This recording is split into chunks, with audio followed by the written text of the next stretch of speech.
Ikinagulat nyo ba ito at ano po ang magiging may repercussion ba ito sa pagdinig naman po ng Kamara de Representantes sa impeachment complaint laban po kay VP Sara? Well, hindi ko kinagulat na natapos kaagad sa committee level at mabilis ang pag-usad doon sa issue ng form and substance. So, may expect natin sa Lunes na dadalhin yan sa plenaryo para pagbotohan. Doon lamang sa substance, nagulat ako dahil walang discussion dun sa mga evidence na naka-attach, lalo na dun sa impeachment number 2. Dun kasi sa impeachment number 1, ang attachment puro news clippings. Yes, correct. So talagang mahina yung 1. Yung 2, makikita mo lalo na dun sa usapin ng budget, meron silang mga evidence na linakip pero hindi na pag-usapan.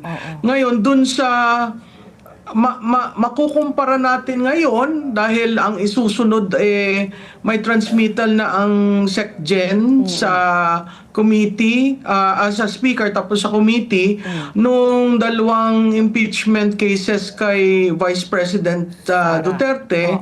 So makikita natin ganun bang kabilis, ganun bang ka-efficient, ganun bang walang masyadong diskusyon ang magagawa ng Committee on Justice. Ano po yung masasabi niyo po, reaction niyo po sa ilang complaint ng mga ilang mambabatas na parang nilo-lawyer daw ng Justice Committee si Pangulong Marcos during the procedure, The hearings. Oo, nag-agree ako doon, Ricky, kasi 'di ba dapat ang procedure noon kung dapat titingnan lang naman nila doon sa substance, may evidence ba?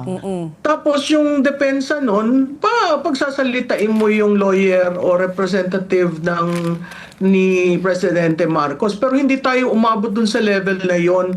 Sayang kasi may mga issues doon na matagal na nagpa-percolate at yung mga reasoning na nasabi, kunyari doon sa drug use, doon sa budget, hindi naman siya depensa na nadadapat doon sa mga issues na sinabi. So, hindi ako, nag-a-agree ako na parang lawyer ng accused yung komite na tapos makikita mo parang very swift. Parang limit ang debate, limit ang ganyan. Tapos division of the house parati ang nangyayari dahil nga hindi naman lumalamang yung ayes and nays, pero pagdating mo sa division of the house, talagang overwhelming yung majority.